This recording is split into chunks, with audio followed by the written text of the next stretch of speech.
What's up, nerds? It's your boy, the OGGM. It's 8:30 in the morning. It's the 19th day of September 2022. It's about 70 degrees and sunny here at Site B. It's Monday in most parts of the world, which means it's time to take a look at the tabletop role-playing game news. What's going on at the beginning of the week, and where do we think the week's going to take us? So it's all the news, weather, and controversy and nonsense that you can shove down your throat, often imitated but never duplicated. The OGGM. Want to give a shout out, of course, to the individuals who keep farming my content. Thank you very much. I appreciate the fact that you think I'm so important that you have to farm my content. Again, as always, all I ask is you give me credit. You know, if I was farming content from somebody else, I'd give them credit. Anyways, what's going on in the world? And of course, that we can't have a tabletop role-playing game news story without something going on with Wizards of the Coast. So yes, we have Wizards of the Coast moved. Wizards of the Coast moved. Wizards of the Coast moved. And how does this affect Dungeons and Dragons? It doesn't. They literally rented space pretty much across the street from where they used to be. The only difference is now some of the people at the office are going to have a lakeside view and others aren't. And there's a little bit more space. And also, you could say this is sort of a way of Hasbro to continuing to separate themselves from Wizards of the Coast by pushing them a little bit farther away. But, you know, they moved. Great. Who cares? Moving on. We know about the latest TSR 3.5 versus Wizards of the Coast. Wizards of the Coast versus Justin Lanasa and TSR 3.5 nonsense. There is a court case coming up on the 30th of this year where Wizards of the Coast will take TSR 3.5 and Justin Lanasa to court over Star Frontiers, I believe, and who actually owns the rights to Star Frontiers, and can TSR 3.5 put Star Frontiers out like they claim they're putting out. And of course, also there is the hey, Star Frontiers currently has some stuff that is problematic, and Wizards of the Coast, since we technically own everything that's associated with TSR, we don't want to have our brand associated with the problematic content that is in the Star Frontiers. Of course, nobody's actually seen Star Frontiers that the TSR has been claiming they're going to put out for the past, 4 years, 3 years. You know, there's pictures, but, pictures are easy. All you have to do is Photoshop and put your face next to it. We know that happens. And Photoshop something and make it look like it's there. I mean, that's Photoshop 101. That's basic, special effects. That's bad CGI. Anybody could do that, I could just take a picture of this book and then Photoshop my face in it and be like, so yeah, but the actual physical product, nobody's actually seen, even though Justin Lanasa and TSR 3.5 keep saying they're making it. And apparently there's problematic stuff in that. And since Wizards of the Coast doesn't want to be associated with it. Yeah. Moving on. There's some new live streams coming out from our friends over at EN World. Level Up Advanced 5th Edition is going to have some actual live plays starting in October and running through the end of the year. They'll have quests and the usual live play stuff. Maybe there'll be some, second string quasi-famous people and people who are loosely associated with gaming, and they'll get some person who's like, oh yeah, I've been gaming forever, and it turns out they've never played before. But it's a way for them to get Level Up Advanced 5th Edition into the public eye. So if you're interested in watching... Why am I doing this with my hands? I don't know. If you're interested in watching people play what might be one of the possible competitors for 5th edition, especially with whatever 5th edition's going to do over the next 12 months, this could be, it. I mean, with one D&D coming down the pike and the tail end of the 5th edition legacy, this could be the time for somebody else to jump on the bandwagon and become the new Pathfinder. All it takes is, being in the right place at the right time and presenting the right product and dealing with a audience who's like, no. I mean, we could go off on a long triad how would Pathfinder have been as popular as it was and as important as it was, and kicked 4th edition to the curb as much as it did, had Wizards of the Coast just handled things differently at the beginning of the 4th edition Pathfinder years? Of course, the answer is yes, absolutely. We've talked about 4th edition and Pathfinder multiple times, and if you look at 4th edition and Pathfinder and what Wizards of the Coast did at the beginning of the 4th edition wars, is like a textbook on everything you could possibly do wrong to get a product on the market. Like, if there is an example of how not to get a product on the market, it's every choice Wizards of the Coast made from beginning to an end regarding 4th edition. And we've talked about this before. So, considering what we're seeing from 1D&D, could this be the incentive, the impetus that Level Up 5e needs to become the Pathfinder of 2024?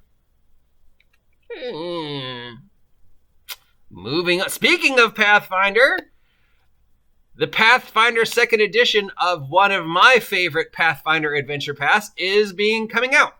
Kingmaker is being converted to Pathfinder 2nd edition, including the Kingmaker campaign guide and the Kingmaker adventure. And Kingmaker is, wow. I mean, if there's my top 5 APs from Pathfinder, and possibly, just top 5, here are great adventures you could run for any fantasy. Kingmaker is just such a good sandbox, such a good storyline, such an original villain.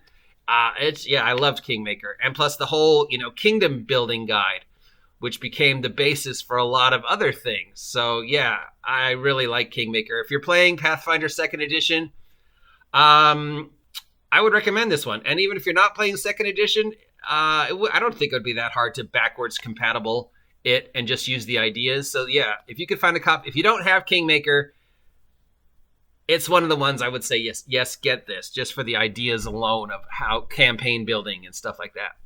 Or just get Worlds Without Numbers. Free League has announced the first expansion to the One Ring. It's a location source book called Ruins of the Lost Realm. This book will cover the lands of Eredor, one of the major settings of The Hobbit and The Lord of the Rings.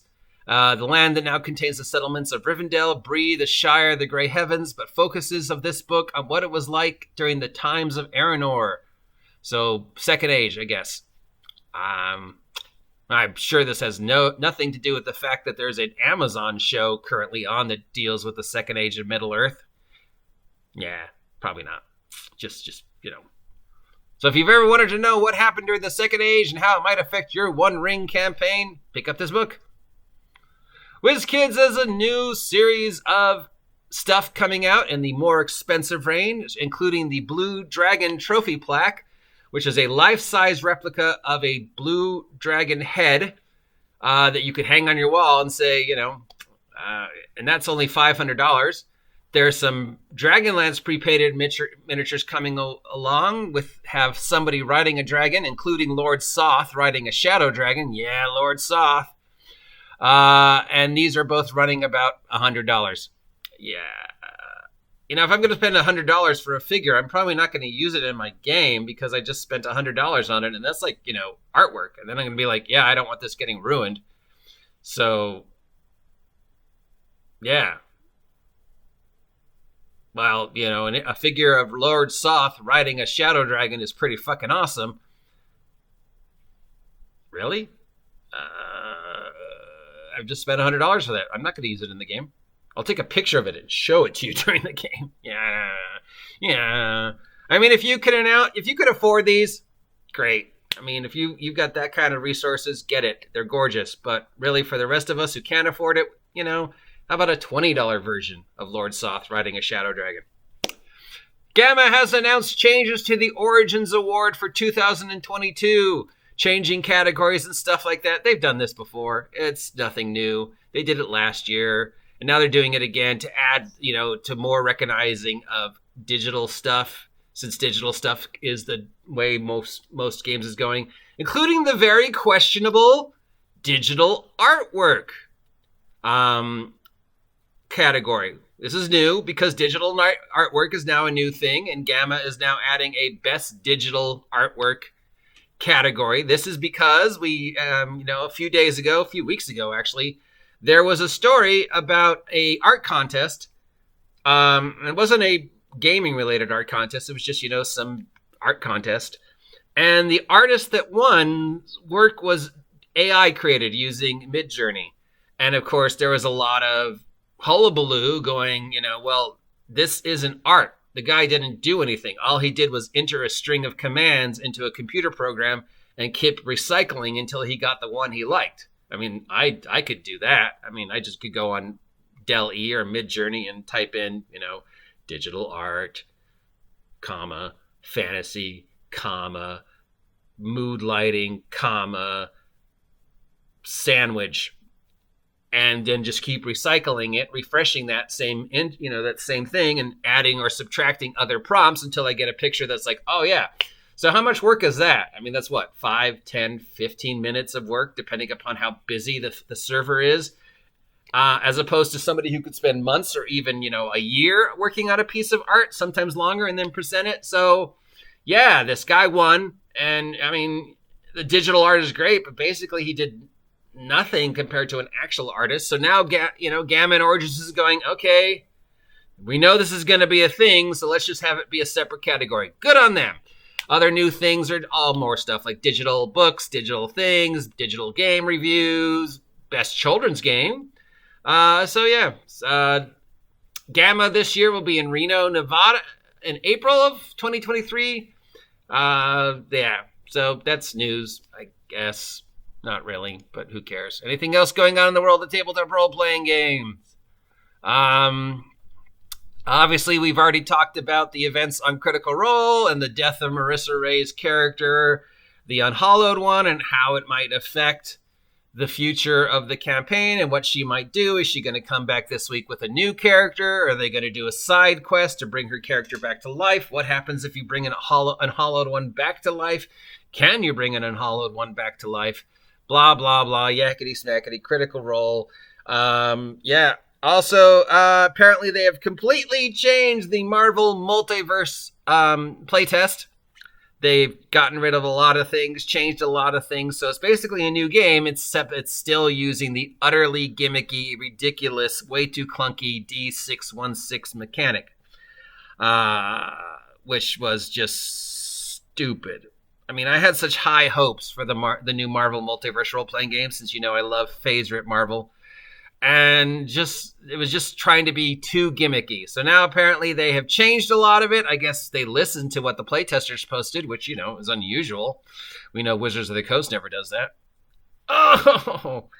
So yeah, it'll be interesting to take a look at what's changed and whether it's better or worse than the one we paid $9 for at the beginning of the year. Most of us who play tested it were unbelievably disappointed. The math was clunky, made no sense. It was too gimmicky in the attempt to be gimmicky, and D616 was just a horrible mechanic. Just awful. Made no sense. It was counterintuitive. Everything about it was counterintuitive. So we will have to go take a look and see if anything is different and if it's better or worse. I mean, it can't be worse. Oh, yeah, I can. That's it for today. If you appreciate this content, let me know. If there's anything you'd like to see me change, let me know. If you're feeling generous, please take a second to subscribe and help me hit 1,000. Why am I doing this with my hands? Help me hit 1,000 subs. It doesn't cost you anything, and it helps me immensely. Also, I've got merch now, so if you feel like supporting the OGGM adventures, buy my merch over at Teespring. Link down below. Till next time, have a great day. Stay warm, stay safe, stay healthy, stay hydrated, and stay off my land, you damn marks.